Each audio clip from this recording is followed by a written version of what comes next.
Select your layer, make a copy of it, select the layer underneath, go to Filter, Blur, Gaussian Blur, adjust the strength of your blur, now you have your glow. To make it extra glowy, go to Blending Mode, add Glow. Don't forget you can also adjust the opacity of it. You can change the colour by locking pixels and selecting a colour, painting over it.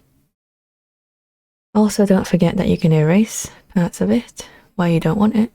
Okay, so how do you do this with text? When you select your text layer, you go to Filter, Blur, and you can't select Gaussian Blur. So right click on the text layer, click on Rasterize. Now it's just a normal layer. You do the same thing, make a copy, Filter, Blur, Gaussian Blur, and it's glowy. Add glow if you want.